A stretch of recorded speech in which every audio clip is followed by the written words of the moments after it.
Hello and welcome to this India Today special. Corona times have disrupted businesses and indeed the global economy. Joining us today is a very special guest. He's non-executive chairperson of Infosys, was the founding chairperson of Aadhar, the unique identity system. We're joined today by Nandan Nilekani. Appreciate your joining us, Mr. Nilekani. Let me first ask you, I hope that lockdown time is treating you and your family well. We are safe in Bangalore. I haven't really moved much out of my home in the last 3 months, but I think related to the kind of challenges other people are facing, I think we are much better.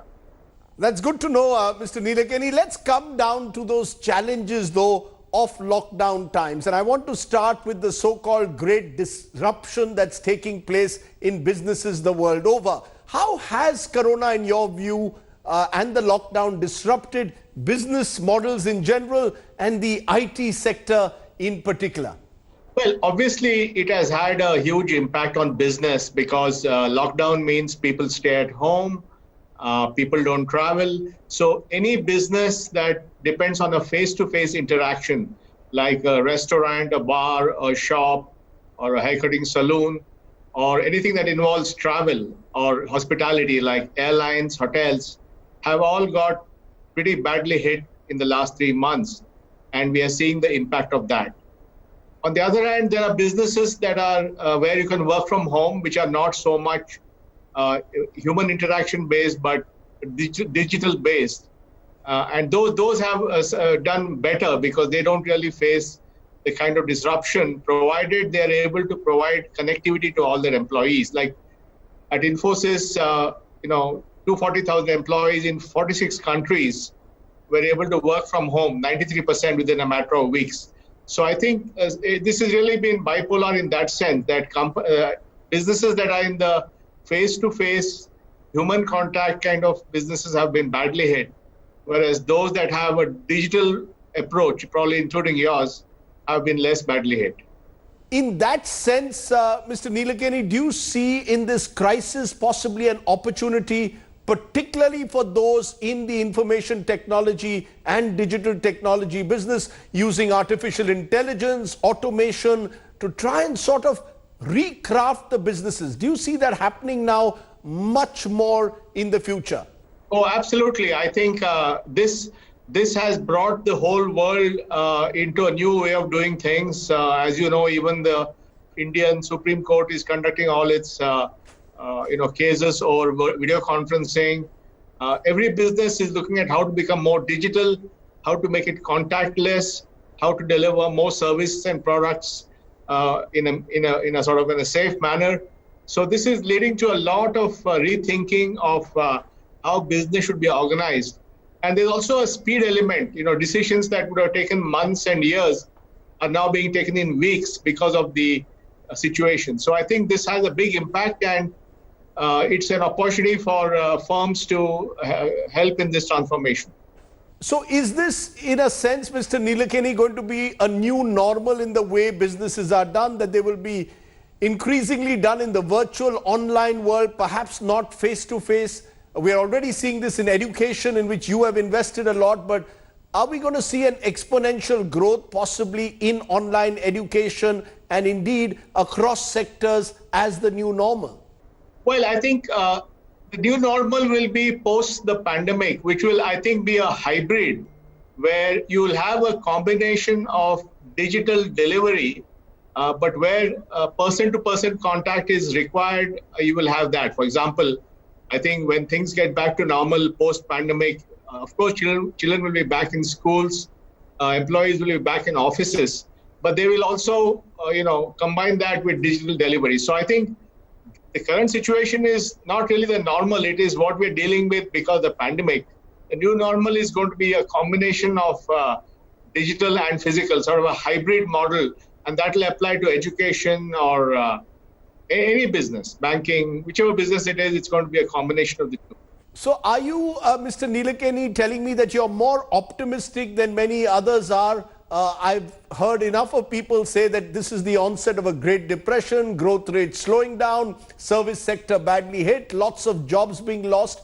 Are you worried about the immediate future, or do you believe this is temporary and a year from now things will get better as people adjust to this new normal in a way?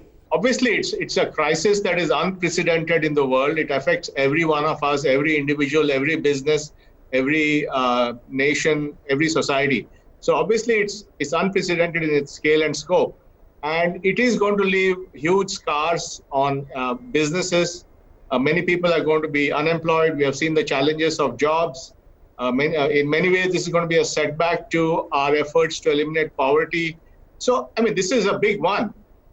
But within that, in some areas like IT, for example, IT has been relatively less affected for the reasons I mentioned. Of course, some of the customers of the IT companies are deeply affected, so that also has its implications. But by and large, this sector is slightly, I think, more secluded from the overall situation. But overall, I think it's a pretty difficult situation, and you can expect negative growth of the economy all over the world. You are going to see recession. You are going to see a lot of job loss. All that is definitely there. And overall, for the economy, it's quite a big setback. Do you then see it, from what I can gather, that Mr. Nilekani, this is a moment to recraft businesses in a way, and in the way individuals also look at the future?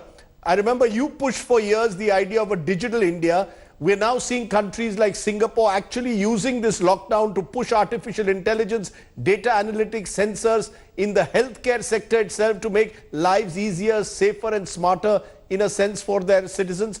Do you see that happening more and more with more use of apps like Arogya Setu possibly? Is there a model there that India could embrace in the future? Absolutely, it is going to be transformational. And this is the opportunity for us to look at all our activities, be it in business or government, and see how we can reimagine them in a post-pandemic world with this hybrid digital physical model.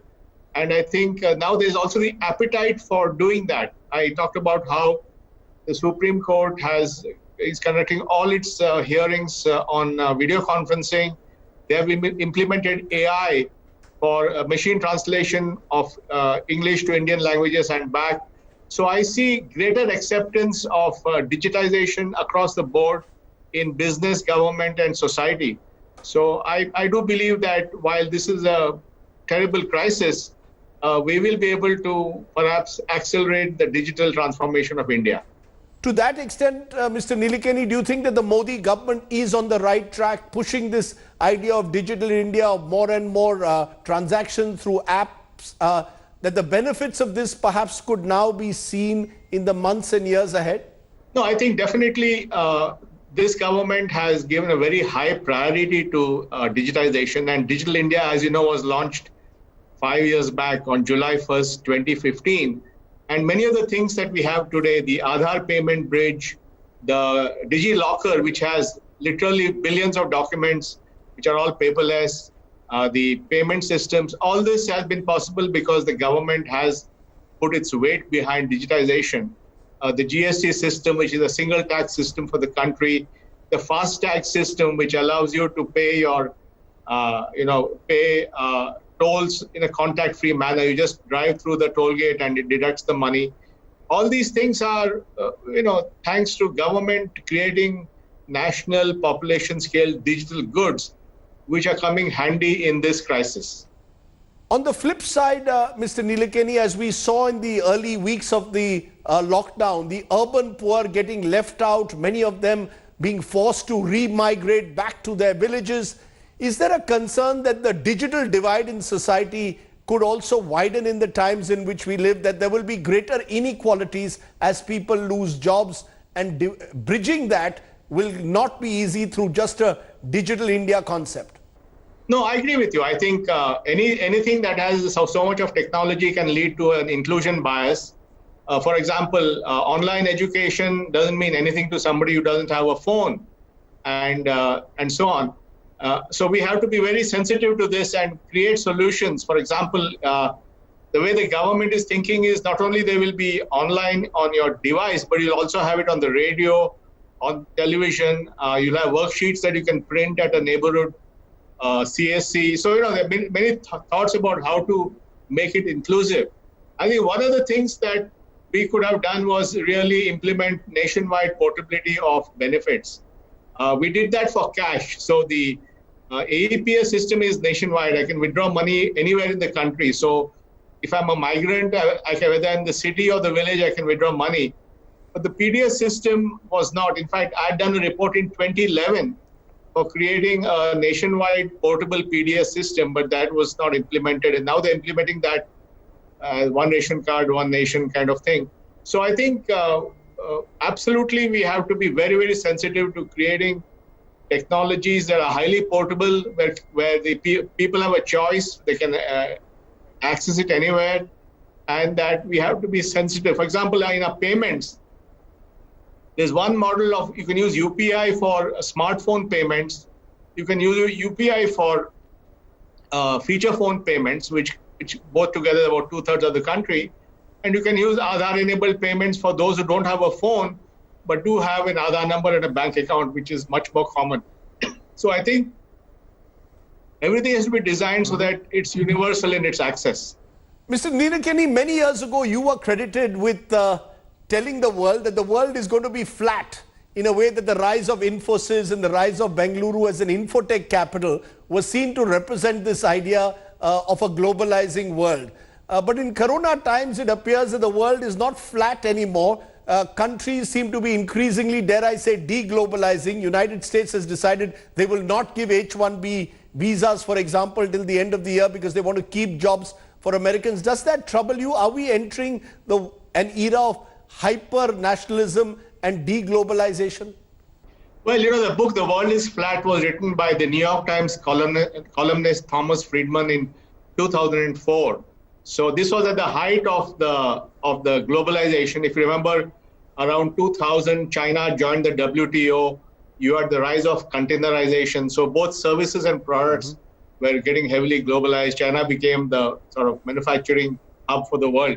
So we had a period of maybe 20 years of a lot of globalization. But now you're right, there is some kind of pushback against that, and countries and the politicians elected in those countries are looking at what it means. So certainly the momentum of globalization that was there during the time that Tom Friedman wrote the book, that certainly is much less. But the fact is that we do have a world where supply chains are completely integrated, money flows around the world. People is a bigger challenge because countries don't want to allow people to come in. Services are delivered over a wire. So still, there's a lot of the globalization that has happened. But in the future, I think the trend seems to be countries are a lot more sort of sensitive to how do they deal with globalization, and how do they look at the interests of their own people, and whether there's a difference between that. But Mr. Nilekani, as the non-executive chairperson of Infosys, are you disappointed with, for example, what the Trump administration is doing, suspending the issuance of H-1B1 visas till the end of the year?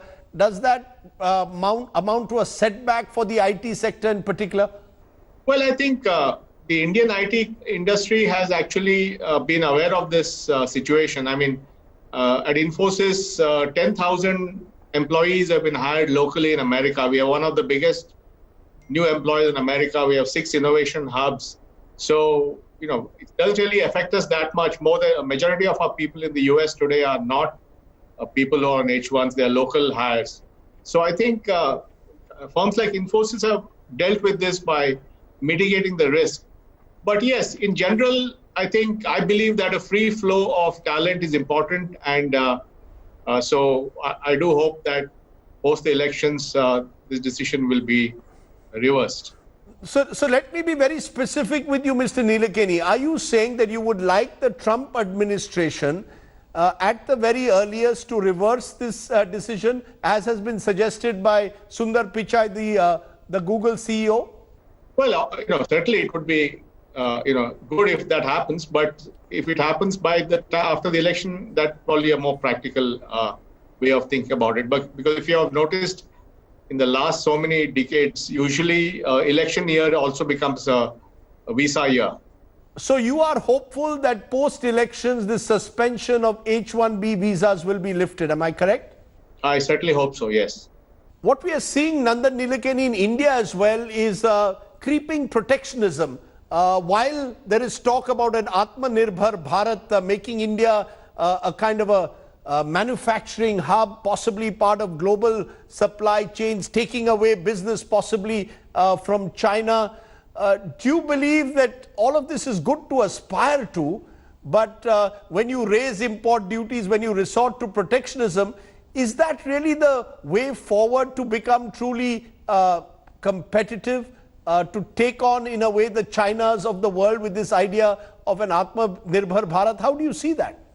Well, I think I don't think of self-reliance as protectionism. I do believe that we need to build some industries. For example, I think manufacturing is a good opportunity because people want to diversify from China. And anyway, India is a huge consumer of electronics, phones. So it makes a lot of sense to have them manufactured here. I think, so definitely it's about doing those things. It's about also building tech capability. I mean, the fact that we have invested in Aadhar and UPI and all these things are examples of self-reliance because they are domestic identity and payment systems which have enabled India to deal with the crisis. So I think we have to do this strategically, but I do believe that, in pharmaceuticals, we may have to do more of our own APIs and so on. So I think while it's not protectionism so much as making yourself more resilient, so that in the wake of a global crisis or in the wake of a global sort of antibiotic reaction to globalization, we are still able to meet our strategic goals. But do you really think, Mr. Nilekani, we can take on the Chinese, for example, in mobile technology systems or in low-cost manufacturing? Most of our mobiles that are imported today come in from China. Can we really take on China, compete with them at the moment? Well, I think we have to do a few more things. We have to have very good infrastructure, good ports, a good labor environment, uninterrupted power, trained people. So there are a number of things we have to do. But I see no reason why India cannot be an alternative manufacturing site. And certainly from a global perspective, there couldn't have been a better time for India to emerge as a global manufacturing option, because people have realized that they have what they call as concentration risk, and they would like to diversify. And India, if it has the right infrastructure, the right approach to business and manufacturing, can certainly be a very viable contender for future growth in manufacturing. The reason I'm asking you this, Nandan Nilekani, is we are obviously in a security environment at the moment where India and China are in an eyeball-to-eyeball conflict on the border, on the ground, militarily. The government has banned 59 Chinese apps. Do you believe that's the way forward in a way to economically boycott China? Or do you believe that we've got to be good enough first to compete with the Chinese and make better products than, let's say, a TikTok, which is among the banned apps? Can we make our own TikTok? Well, certainly we can build, but I think the challenge here is a little more, because you have to understand the business model of these applications. TikTok, like Facebook and Google, its primary source of revenue is advertising. And last year, globally, ByteDance, which owns TikTok, had $17 billion of revenue with $3 billion of profit, essentially in China and the US. Now, India is not a very big advertising market, as you would know, running a channel, that the total ad spending in India across print, television and digital is maybe about $10 to $12 billion. And the digital spend is about $2 to $3 billion. So most of these products essentially in India don't make money, but they are here for strategic reasons because they want to build a large user base. Like WhatsApp may have 400 million users in India, but I don't think they make much money from that. So if you create a pure Indian product they don't have the revenue from other countries to cross-subsidize. So I think it's a little more than a technology issue. It's how do we create a advertising-led product in India which is sustainable. Nandan Nilekani, let me come back to the big picture at the end. How do you see the economy going forward? Are you a pessimist like some credit rating agencies are suggesting we could be in a recessionary phase, growth rates down to 0%? How do you see the overall business ecosystem now going forward? Give us a one-year horizon. Well, clearly in the short term, it is challenging and jobs will be an issue. The financial sector challenges, the NPAs of the banks and the NBFCs, and also these are all short-term challenges. But the fundamental strategic advantages of India, a young country in an aging world, a country which has a huge domestic market, a country which is a power leader in services today. We have a current account surplus because our invisibles, which is both software as well as remittances by our expats, makes our current account positive. So we have $400 billion of foreign exchange in the bank. So I think there are lots of benefits. And I think if we plan wisely and strategically, while we will have a year of these challenges, at least till we have good treatments and vaccines, I think if we do it smartly, we can actually come out of this in a much better position. I just want to ask you also in conclusion, Mr. Nilekani, lots of young entrepreneurs will be watching this, listening to you. What's your advice to them in these tough times, in dealing with a lockdown, in Corona times, where the future seems so uncertain? Well, I think, many people believe that these are the times when companies are born. I mean, if you look at Google, it was born around 2000 at the time of the dot-com bust. And many of the firms that emerged later came in 2007 and 2008 during the global financial crisis. So some people actually believe that even as we're dealing with all this doom and gloom, there's some entrepreneur out there who's thinking of a big idea which is going to be a great success. So I'm confident that there will be some great companies that will emerge from this crisis. But specifically, if there is any one golden rule that you would have for young entrepreneurs, is it just to be patient? What is that quality that they need in these tough times? Be patient and innovate. But I think to me, one key learning from all this is that build a very profitable business. When you look at Google, Facebook, Amazon, or ByteDance, or Alibaba, or Tencent, or whoever you want, all of them have built massive profit-making companies, and that's given them the financial sustainability to carry on even in difficult times. So I think it's important that Indian startups learn how to become profitable and generate free cash flow, like the IT companies have shown. I mean, a company like Infosys generates $2 billion of free cash flow every year. So I think the future is going to be tech companies that can also run sustainable businesses that generate profit. And that is something which I would suggest that everybody think about. Nandan Nilekani, let's hope all the young professionals and entrepreneurs who are watching in will imbibe your mantra. Thank you so much for joining us here on this India Today special. Okay, thanks a lot, Rajdeep, for having me on your show. Hi everyone, Preeti Chaudhary here. Hope you like this video. For latest news and analysis, like and subscribe to the India Today YouTube channel. And don't forget to press the bell icon to stay updated. Thank you for watching.